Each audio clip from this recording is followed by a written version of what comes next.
የተከበራችሁ ተመልካቾቻችን እልፍኝ የመዝናኛ ፕሮግራማችን ነው እየተከታተላችሁ የምትገኙት። በዚህ አመት መጀመሪያ አካባቢ ሁለት ድንቅ የሆኑ ወጣቶችን በእልፍኝ የመዝናኛ ፕሮግራማችን ወደ እናንተ አድርሰን ነበር። የተለያዩ ማቴሪያሎችን በመጠቀም ድንቅ የሆነ ስዕሎችን የሚሰሩ ወጣቶች ናቸው። ፌስታልን በመጠቀም ኮርኪን በመጠቀም በሚደንቅ ሁኔታ የተለያዩ ስዕሎችን የታዋቂ ሰዎችን ተጽዕኖ ፈጣሪ ስዕሎችን የሚሰሩ ልጆች ናቸው። ሞዛይክ የምንለውን ስራ የሚሰሩ ልጆች ናቸው ማለት ነው። ያኔ እንግዲህ በፕሮግራማችን ላይ ቀርበው እንደተናገሩት በዚህ አመት ውስጥ አንድ ስታዲየምን ሜዳ የሚያክል ስዕል እንሰራለን የሚል እቅዳቸውን ለኛ አጋርተውን ነበር። ያሰብነው ነገር አለ። ከተሳካልን ትልቅ ደረጃ ሀገራችንን ማስጠራት ነው የምንፈልገው። በጣም ብዙ ያሰብናቸው ትላልቅ ስራዎች አሉ። አሁን ደግሞ እሱን እውን አድርገውታል።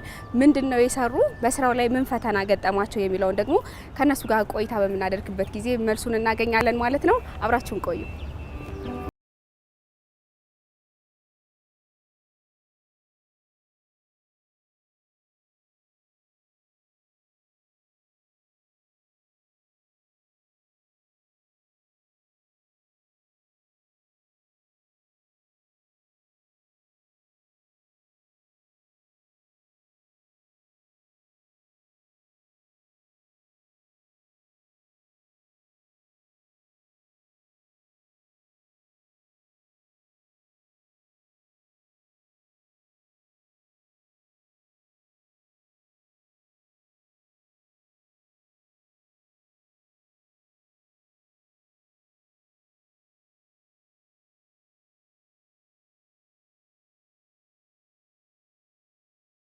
በተለይም ቲክቶክ ላይ ነው የምንሰራው እና ሶሻል ሚዲያው ደግሞ ምን ይፈልጋል? ክሬቲቭ ነገር ይፈልጋል።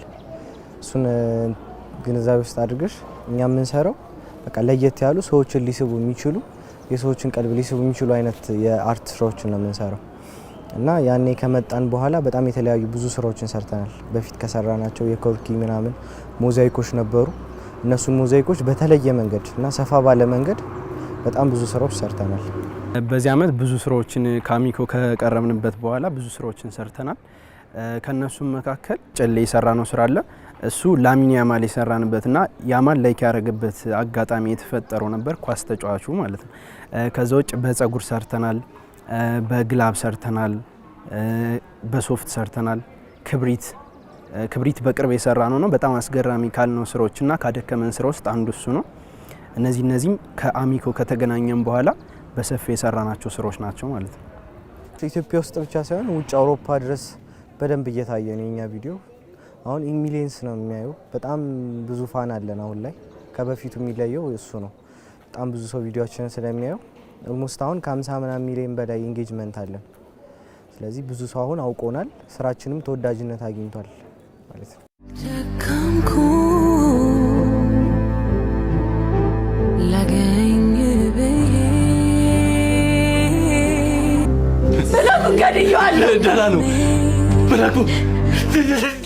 ሀሳቦችን ያው የምናመንጨው በሁለት አይነት መንገድ አድርጌ ልንገርሽና የመጀመሪያው መንገድ ከካራክተር ጋር አያይዘን የምንሰራቸው ስራዎች አሉ። ለምሳሌ በቅርቡ የሰራ ነው የዶክተር አብይ ነበረ፣ የጅማው ዶክተር ማለት ነው።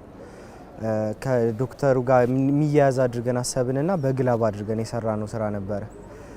በሌላኛው መንገድ ደግሞ ከምናገኛቸው የወዳደቁ ማቴሪያሎች ሊሆኑ ይችላሉ፣ ብቻ ያልታሰቡ ወደ ስዕል ይቀየራሉ ተብሎ የማይታሰቡ ነገሮችን በመቀየር የሰውን ቀልብ መሳብ ነው የኛ ስራ ማለት ነው። እንዳልንሽ አሚኮ ጋር በቀረብንበት ሰዓት የዓለማችን ትልቁን ስዕል የመስራት እቅድ ነበረን እና እቅዱም 90 ሜትር በ90 ሜትር ነው። ጀስት ከአንድ ስቴዲየም በቃ የበለጠ ነገር ላይክ እንደዛ አይነት ነገር ነው። አሁን ያው ይሄ ነገሮች ስራው ትልቅ ነው፣ እኛ ብቻችን የምንሰራው አይነት ነገር አይደለም እና የሆነ ላይክ ድልድይ እንደሚሆን ነገር አድርገን በትንሹም ቢሆን 16 ሜትር በ10 ሜትር አድርገን ሰራ ነው። አንድ እርምጃ አድርገን የምንቆጥረውን አንድ ስራ ሰርተናል። ይሄ አንድ እርምጃ ነው። ሀሳቡ የመጣልን ደግሞ ከዚህ በፊት የምንሰራቸው የተለያዩ የሞዛይክ ስራዎች ነበሩ እና እነሱን ኢላርጅ ማድረግ እንፈልግ ነበረ። በደንብ ትልቁ ነው፣ ሪከርድ እስከ መስበር ድረስ የሚያደርስ ማለት ነው። በእርግጥ አሁን ኢትዮጵያ ውስጥ ካሉት የሞዛይክ ስራዎች አይ ቲንክ ይሄ ትልቁ ነው የሚሆነው። ወደ 144 ካሬ ማለት ከዚህ የበለጠ ይኖራል ብዬ አላስብም። በእርግጥ በደንብ ዶክመንትድ ሆኖ የተቀመጠ ነገር ባይኖርም እኛ ባጣራ ነው መሰረት ከዚህ በላይ ያለ አይመስለኝም እና ከዚህም የበለጠ ከኢትዮጵያም አልፎ በዓለም ደረጃ በጣም ትልቁን ነው ማድረግ የምንፈልገው። በመጀመሪያ ከአቅም አንጻር ይሄኛውን እንደ አንድ እርምጃ ቆጥረን ይሄኛውን አንድ ሰርተናል። በቀጣይ ደግሞ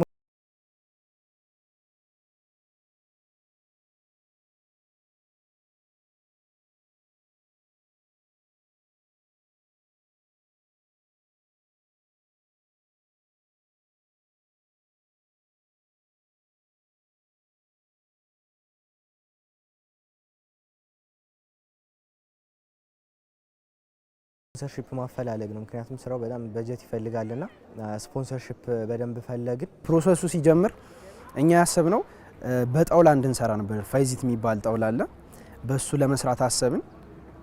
ከዛ ፋይዚቶችን ገዛን። ወደ 86 የሚሆን ፋይዚት ነው የገዛነው።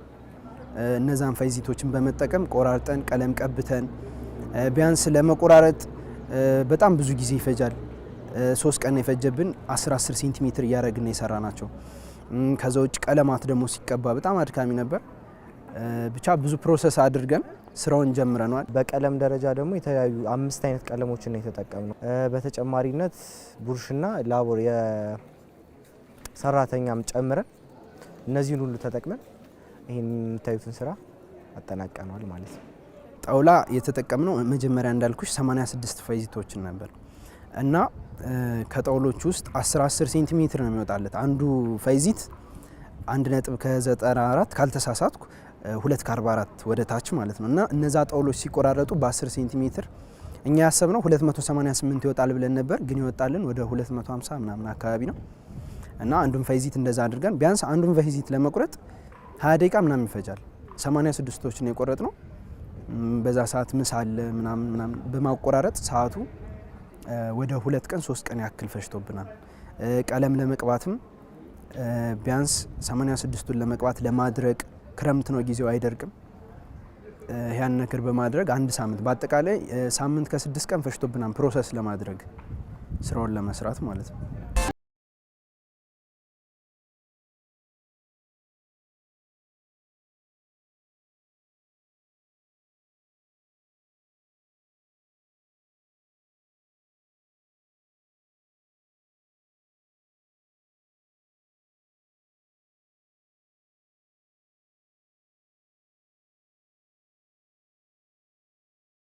ይገባዋል ከዚህ በላይ በጀት ቢበጀትለት የሚገባው አይነት ስራ ነውና ኳሊቲም ለመቀነስ ትንሽ አስበናል። ምክንያቱም በጀቱ በጣም እያደገ ሲመጣ ትንሽ የኳሊቲ መጠንም ቀነስ አድርገን ነው የተጠቀምናቸውን ቀለሞች ብዛት እንደምንም እያደረግን እያብቃቃን ነው የተጠቀምነውና ከሚያስፈልገው በታች ነው የተጠቀምነው። ግን እንደዛም ሆኖ ወደ 90 ምናምን ኦልሞስት ወደ 100 ሺህ አካባቢ ተጠቅመናል። 100 ሺህ ብር አካባቢ ማለት ነው። ፋይዚት በቦታው ስንጠይቅ ይህን ያክል እኛ የጠየቅንበት ቦታዎች ያስጫኑትም ሰኞ ነው የሚወርድ ነው የሚሉት እና ለመግዛት ብቻ ፕሮሰስ ነበረው ፋይዚቱም ማለት ነው።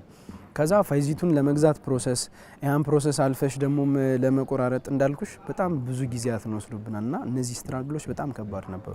ከገጠመን ፈተና ያልገጠመን ፈተና ትንሽ ነው። በጣም ብዙ ፈተና ነበር ያየ ነው። ምክንያቱም ይህ ስራ እንደነገርኩሽ አንደኛ የተሰራበት ወቅትም በጣም ከባድ ወቅት ነው። ይህ ክረምት ወቅት ታይም ሊሚት አለውና በዛ ሰዓት ለማድረስ በጣም ችግር ነበር። እሱ ነው ዋነኛ ብዬ ፈተና ወስደው። ዝናብ በየቀኑ ነበር የሚዘንበው በየቀኑ ማለት ነው።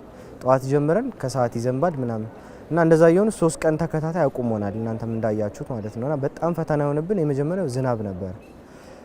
ሁለተኛው ደግሞ ካሰብናቸው በላይ ኮስቲ ነበሩ። የምንገዛቸው ማቴሪያሎች ካሰብናቸው በላይ ውድ እየሆኑ በጣም ተቸግረን ነበር። ብዙ ተስፋ የሚያስቆርጡ ነገሮችና አስቸጋሪ ነገር ገጥሞናል። ያላሰብነው በእያንዳንዱ ነገር ፈተና ነበረው። እንዴት መሰለሽ ጣውላ መጀመሪያ ቀለም ሲቀባ ፋይዚቱ አይዝም እንትን ማለት ነው ቀለም ያን ነገር እኛ አናቅም። ቀብተን ስንጨርስ ስናየው ፋይዚቱ ቀለሙ የለም መጦታል ማለት ነው። ያን ነገር ደግሞ ሌላ አጣርተን ኮላ ቀቡ ተባል ከባለሙያ ኮላ ቀባን።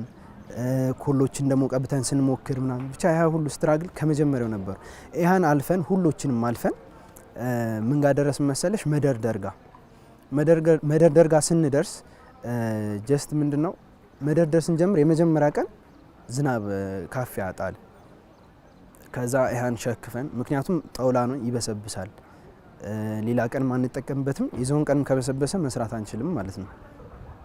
እንደገና ሸከፍን ወደ ቤት ሄድን። በሁለተኛ ቀን መጣን። አሁንም እንትን ስንለው ዘነበ። ሶስተኛ ቀን ማክሰኞ ቀን ነው የሰራ ነው እኛ እንደ አጋጣሚ እስከ 8 ሰዓት ነበር እስከ 9 ሰዓት ተኩል ምናምን ዝናብ አልዘነበም ነበር። ያኔ እስከዛ በዛ ሰዓት ለመጨረስ ሞከረን ጨረስን። ስንጨርስ በቦታው ነበር ሻንቺም ዘነበ አይተሻል። እና ይሄ ነገር ሁሉ አስቸጋሪ ነበር። ክረምትም ስለሆነ ትንሽ ስራውን አክብዶብናል ብዬ አስባለሁ። ብዙ ሊሚት አለና አንደኛው ሊሚታችን ምንድነው ይሄ ስፔስ ነበር፣ ቦታ የለንም ነበር። ክረምትም ከመሆኑ አንፃር ውጭ ላይ ያደሩ መስራት በጣም ከባድ ነውና ቤት ውስጥ ነው የተሰራው መጀመሪያ ስሉ ከታይም አንፃር እዛው ጋር መስራት አልቻለም። እዛው ቦታ ላይ ዝናብ ይመጣል። ዝናብ ከመጣ ኦልሞስት ተቋረጠ ማለት ነው ስሉ። ስለዚህ ሰዓት ስለሚያስፈልገን ቤት ውስጥ ባለችን ስፔስ እዛው ጋር እየሰራን እያየን እያስተካከልን ራሱን አስቀመጥ ነው ደርድረን አስቀመጥ ነው። ከዛ ታይማችንን አጠበብን ማለት ነው። እዛ ጋር ረጅም ሰዓት ወሰድንና ለመደርደሩ ታይማችንን አጥበን ኦልሞስት 9 ወር 10 ሰዓት ነው የፈጀብን ለመደርደሩ ማለት ነው። እንደዛ ባናጠበው ኑሩ በጣም 2 ቀን ራሱ ላይ በቃ ይችላል እያዩ ለመስራት ማለት ነው። ቤት ውስጥ ለ3 ቀን ምናምን አዘጋጀናቸው። ከዛ ወስደን ራሱን ደረደር ነው በነበረበት ቦታ ራሱን አስቀመጥ ነው ስፔስ ላይ ማለት ነው እንጂ የተሰራው ቤት ውስጥ ነው። መጀመሪያ ቤት ውስጥ አዘጋጀናቸው። እያንዳንዱ ሰብስበን ኮድ ሰጠናቸው። ራሱን ወስደን ደረደር ነው ማለት ነው። ልጌታ ያደረግነው ይሄን ነበር። ለረጅም ጊዜ ነው አብረን የሰራ ነው ከ10 ምናምን ዓመት በላይ ማለት ነው። እና ያ ነገር ይመስለኛል በደንብ እንድንግባባ አብረን ነው የምንውለው። ሁሉ ነገራችን አንድ ላይ ነው። በቃ እኔና ቴዲ ማለት ሁሉ ነገራችን አንድ የሆነ አይነት ሰዎች ነን። እኔ ስጠራ ባለውበት ቦታ ሁሉ እሱ አለ፣ እሱ ባለበት ሁሉ እኔ አለሁ። በሰዎች መካከል ግጭት ምናምን ይፈጠራል። ስራ ስንሰራም እንደዚህ እንጋጫለን፣ አለመግባባት ይኖራል፣ የተለያየ ሀሳብ እናመጣለን። ሁለት ነንና ግን ነገሮችን ወደ አንድ ወደ ማምጣት ብቻ ነው ሁሌም የምናስበው። ሁለት ሀሳብ ይኖራል። ያ ደግሞ ወደ አንድ ሀሳብ ይመጣና ጥሩ ስራ ይሆናል። የአንድ ሰው ሀሳብ ግን ያን ያህል እንትን አይኖረው። የሁለት ሰው ሀሳብ ወደ አንድ ሲመጣ ግን ሞር ፓወር ይኖረዋልና የሁለታችን ሀሳብ የተለያየ ነው። ግን እዛ ጋር የምታዩት ቪዲዮ ወደ አንድ የመጣ ነው። ሁለት ሀሳብ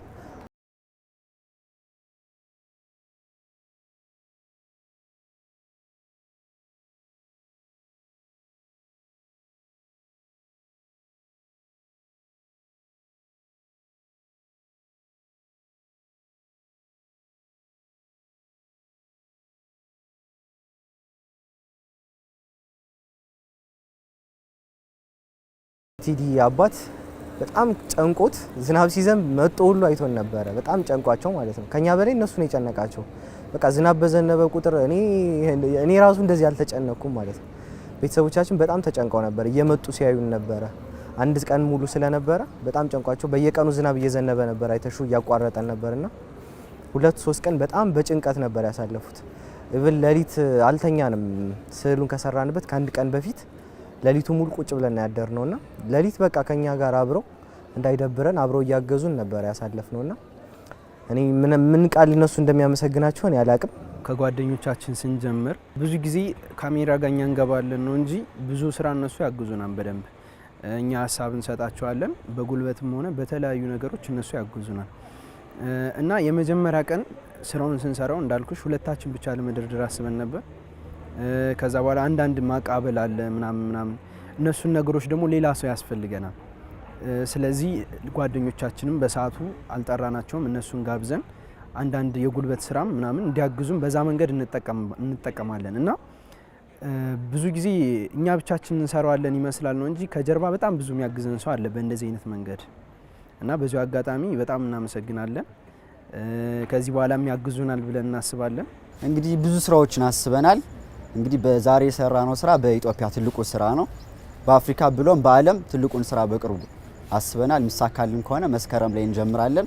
መስከረም ላይ ጀምረን ከሀገራችን ጋር የተያያዘ ትልቅ ስራ ለመስራት አስበናል። ወደፊት እንግዲህ ትልቅ ቦታ እንደምንገኝ ተስፋ አድርጋለሁ። በጣም ክሬቲቭ ናቸው፣ ለየት ያሉ ናቸው። እንግዲህ ብዙ ጊዜ እንዲያውም ኮሜንት ላይ ካያችሁ የባህር ዳርና ሳበልታችሁ ብዙ ነገሮችን ታስባላችሁ ይባላል። ክሬቲቭ የሆኑ ልጆች ናቸው።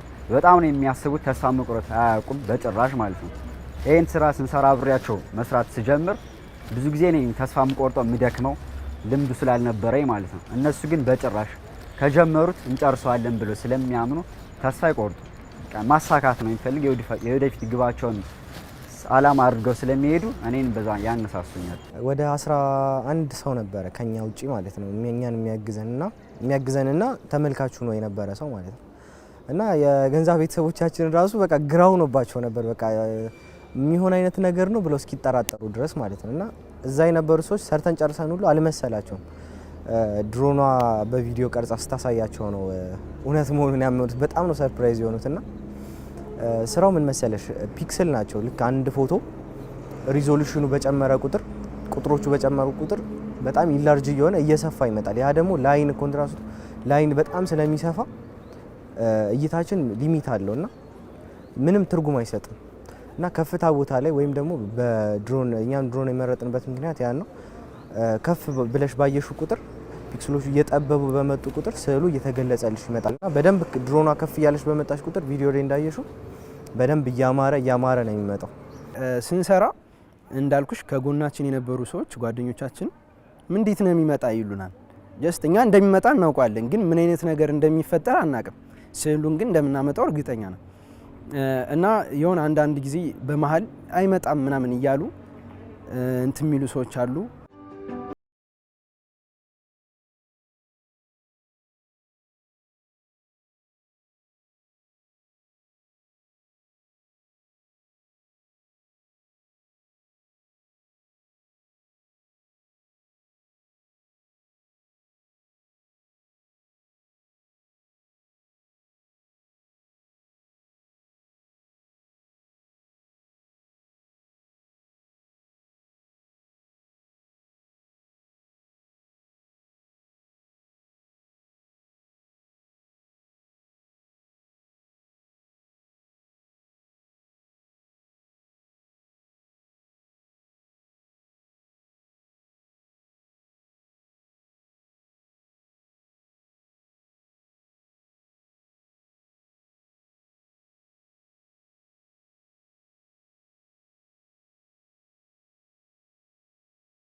ኃይሌ የብርታት ምልክት ነው ለኔ። በተለይ ኃይሌ የብርታት ምልክት ነው ብዬ የምቆጥረው አይነት ሰው ነውና እዚህ ስራ ላይ መጀመሪያ እሱ ቢሆን ሞር የተሻለ ነው ብለን ኃይሌን መረጥ። ስለዚህ ኃይሌ መመረጡ ለኔ ትክክለኛ ምርጫ ነው ብዬ አስባለሁ። ስራው ሲሰራ ጀስት እንዳየሹ በድሮን ነበር የሚቀረጸው። ከማንም እኩል ነው ያየ ነው። ለፍተንበታል። ከማንም በላይ ደግሞ እንደሰትበታለን። ያው ደስተኞች ነበርን። እኔ ደስ ብሎኛል፣ በበኩሌ በጣም ደስ ብሎኛል። ለራሴ ላውራና ማለት ነው እኔ በጣም ነገሮች ላይ ሳዝንም ስደሰትም በጣም በትልቁ ነውና ቴዲ ያን ያለው ሁሉም ነገር ቀዝቀዝ ያለ ሰው ነው። እኔ ደግሞ ለሁሉም ነገር እንትን እላለሁና በጣም ጨንቆኝ ነበረ። በጣም ከምልሽ በላይ በቃ ዝናብ ሲያቋርጠን 2 ቀን የማይሆን መስሎኝ ሁሉ ታይቶኝ ነበርና ልክ ያ ነገር ሆኖ ሳየው ደግሞ ደስታዬን አይተሽዋል። በጣም ነበር ደስ ያለኝ። ምክንያቱም የልጅነት ህልማችን ነው። ለረጅም ዓመት አስበ ነው ይሄ ነገር ሲሆን ማየት ማለት አንድ እናት ልጇን ስትወልድ ያለው አይነት ስሜት ነውና በጣም ደስ ይል ነበር። በጣም ከኛ በላይ ጓደኞቻችን እንኳን የተደሰቱትን ደስታ አይተሻልና በጣም ደስ ይል ነበር እና ቤተሰቦቻችን በመደሰታቸው ሁሉ ይሄ ራሱ ትልቅ ደስታ ነበር። ትልቅ ጭንቀት ነው ያቀለልናቸው እና በጣም ደስ ይል ነበር።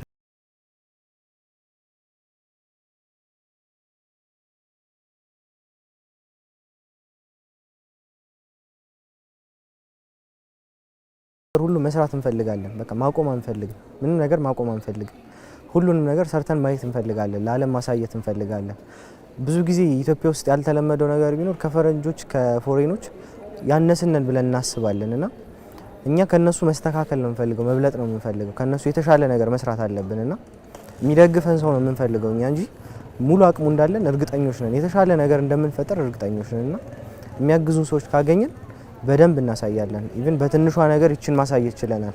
ትልቅ ነገር ደግሞ የሚያግዘን ሰው ካገኘን በእርግጠኝነት ምነግርሽ ትልቅ ነገር ለሀገርን የሚያስጠራ ነገር መስራት እንደምንችል ግልጽ ነው። አሁን የተሰራው እንደነገርኩሽ 144 ካሬ ነው። እኛ ወደ 7000 8000 አይነት ካሬ ነበር ያሰብነው። ስለዚህ እሱ ነገር መሆን አለበት፣ መሳካት አለበት። መቆም አንችልም እኛና ሊያግዙን የሚችሉ ሰዎች ወደኛ ቢመጡ እኛም ወደ እነሱ እንሄዳለን። አክሴፕት አድርገውን አንድ ላይ ብንሰራ ሞር የተሻለ ነገር መፍጠር ስለምንችል ስለዚህ እነሱ አክሴፕት እንዲያደርጉን እጠይቃለሁ እና ሁላችሁንም አመሰግናለሁ። አሚኮንም በካሜራ ስላገዘን በደንብ አመሰግናለሁ። አንቺንም በጣም አመሰግናለሁ።